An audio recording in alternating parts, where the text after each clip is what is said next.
Hello friends, welcome to my channel Joy Technicals and News. আজি আপোনালোকক এই ভিডিঅ'টিত যিসকলে NSP স্কলাৰশ্বিপত OBC স্কলাৰশ্বিপ এপ্লাই কৰিম বুলি ভাবিছে তেওঁলোকৰ কাৰণে এই ভিডিঅ'টো মই লৈ আহিছোঁ। আৰু যেহেতু আপোনালোকে বহুত সংখ্যকেই মোক এটা কথা সুধিছিল যে OBC স্কলাৰশ্বিপত সাধাৰণতে কিমান টকা প্ৰদান কৰে বা কিমান টকা স্কলাৰশ্বিপ হিচাপে দিয়ে সেই কথাটো আপোনালোকে যেহেতু সুধিছিল আৰু এই ভিডিঅ'টিত মই আপোনালোকক কেই টকাকৈ আপোনালোকক আচলতে OBC স্কলাৰশ্বিপৰ ফালৰ পৰা আপোনালোকে পাব পাৰে তাক মই দেখুৱাবলৈ চেষ্টা কৰিম। যেটো গাইডলাইনত দিয়া আছে সম্পূৰ্ণ যিখিনি ডিটেইলছ দিম মই সেই গাইডলাইনৰ ওপৰত বেছ কৰি আপোনালোকক আগবঢ়াম সো আপোনালোকে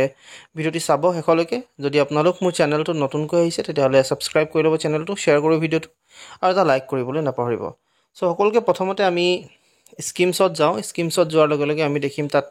OBC স্কলাৰশ্বিপৰ ওপৰ গোটেই ডিটেইলছখিনি সো যেহেতু ষ্টেট অফ আসামৰ আমি কৰিম এপ্লাই সো অসমৰ কাৰণে কৰাৰ কাৰণে আমি ইয়াত লিখিম এনেকৈ আৰু ইয়াত প্ৰথমতে আমি চাম OBC scholarship so post matric স্কলাৰশ্বিপটো চাম আৰু স্পেচিফিকেশ্যনত যদি মই ক্লিক কৰোঁ তেতিয়াহ'লে অট'মেটিকেলি সেই গোটেই গাইডলাইন যেটো আছে য'ত নেকি সাধাৰণতে ফিজ বা আপোনালোক কিমান টকা আচলতে প্ৰদান কৰিব তাৰ বিষয়ে ডিটেইলছত আগবঢ়ায় সেইখিনি আমি চাম সো ইয়াত আপোনালোকৰ কেইটামান পাৰ্টত ডিভাইড হৈ আছে সেইখিনি আপোনালোকৰ গুৰুত্ব দিব লাগে প্ৰথম ইয়াত গ্ৰুপ 1 গ্ৰুপ 2 গ্ৰুপ 3 গ্ৰুপ 4 চাৰিটা গ্ৰুপত যেহেতু ইয়াত ডিভাইড হৈ থাকে গোটেই বস্তুখিনি আৰু ইয়াত গ্ৰুপ 1ত কোনখিনি আছে প্ৰথমতে হেতু চাই লওক degree and post graduate level professional courses shall mean all professional courses in medicine engineering technology planning architecture design fashion technology agriculture veterinary and allied sciences management business finance administration computer science application postgraduate diploma courses in various branches of management and medicine CA ICWA CS CFA etc MPhil PhD and post doctoral programs DSc etc of group 1 group 2 and group 3 courses LLB integrated LLB LLM commercial pilot license course from GOI institute so group 1ৰ ভিতৰত কোনখিনি হ'ব কৈছে degree আৰু post graduate বা PG কৰা হেসকল ব্যক্তি যিসকলে প্ৰফেশনেল কোৰ্স বিলাক কৰি আছে আৰু সাধাৰণতে ইয়াত যিবিলাক প্ৰফেশনেল কোৰ্সৰ কথা কোৱা হৈছে সেইখিনি হেসকল আচলতে গ্ৰুপ 1ৰ ভিতৰত সোমাই পৰিব গ্ৰুপ 2ত আহিব আদাৰ প্ৰফেশনেল কোৰ্স যিখিনি ডিগ্ৰী ডিপ্লোমা পাব প্ৰফেশনেল কোৰ্সৰ মনত ৰাখিব আৰু ইয়াত কৈ দিছে স্পষ্টকৈ যে MAd MPharm diploma certificate in areas like pharmacy nursing BFS other paramedical branches like rehabilitation diagnostics etc mass communication hotel management catering travel tourism hospitality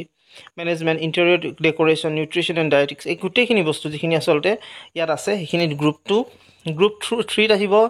graduate and post graduate course shall mean course not covered under group 1 and group 2 BA BSc BCom MA MSc MCom যিসকল BA BSc BCom আৰু MA MSc MCom কৰিছে তেওঁলোকে general যিবিলাক degree কৰিছে তেওঁলোকৰ আহিব group 3 আৰু group 4 সাধাৰণতে যিমান বিলাক পোষ্ট মেট্ৰিকুলেশ্যন আছে অৰ্থাৎ 10 পাস কৰাৰ পিছত যিবিলাক আছে হাইসেকেন্ডাৰী ফাৰ্স্ট ইয়াৰ সেকেন্ড ইয়াৰ সেইখিনি সাধাৰণতে ITI বা যিবিলাক পলিটেকনিক্স এই গুটেইখিনি আসলতে আহি যাব আপোনালোকৰ গ্ৰুপ 4ত সো এই চাৰিটা গ্ৰুপছ যেহেতু ইম্পৰ্টেন্ট আৰু চাৰিটা গ্ৰুপৰ ওপৰত বেছ কৰি আপোনালোকক আসলতে গুটেই এমাউন্ট বিলাক কিমান প্ৰদান কৰা হ'ব তাৰ বিষয়ে ডিটেইলছত দিয়া থাকে সো ইয়াৰ আমি এমাউন্ট বিলাক চাই লৈছো যিখিনি গ্ৰুপ 1ৰ হয় সেই গ্ৰুপ 1ত থকা সকলে সাধাৰণতে দিয়া আছে গ্ৰুপ 1ত যি সকল আছে গ্ৰুপ 1 মানে আপোনালোকে গম পাইছে যে যিবিলাক প্ৰফেশনেল কোৰ্স কৰিছে তেওঁলোকৰ গ্ৰুপ 1 আৰু গ্ৰুপ 2 প্ৰফেশনেল কোৰ্সৰ হয় আৰু সাধাৰণতে ইয়াত লিয়া আছে গ্ৰুপ 1ত টোটাল আপোনালোকৰ একাডেমিক এলাউন্স হিচাপে 10000 দিব আৰু টিউশন ফিজ হিচাপে 10000 অৰ্থাৎ বছৰেকত 20000 টকা প্ৰদান কৰিব যিসকল প্ৰফেশনেল কোৰ্স কৰিছে আৰু যিখিনি নাম মই ইতিমধ্যে কলো আপোনালোকে এটো চাই ল'ব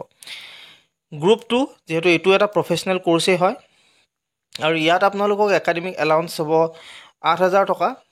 আৰু লগতে টিউশন ফিজ হিচাপে 5000 অৰ্থাৎ 13000 টকা বছৰেকত প্ৰদান কৰিব সো গ্ৰুপ 1ত যিসকল আছিল প্ৰফেশনেল কোৰ্স যিসকলে কৰি আছে তেওঁলোকক 20000 প্ৰথম গ্ৰুপ 1 খিনিয়ে পাব আৰু গ্ৰুপ 2 খিনিয়ে পাব 13000 কৈ টকা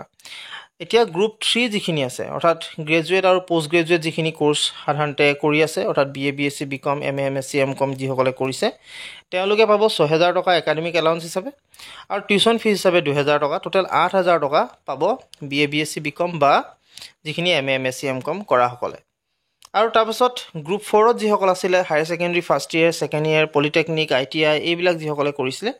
তেওঁলোকক একাডেমিক এলাউন্স কেৱল দিব 5,000 টকা টিউশ্যন ফিজ নিদিয়ে তেওঁলোকক চ' টোটেল তেওঁলোকে 5,000 টকাই পাব বছৰেকত চ' আল্টিমেটলি 4টা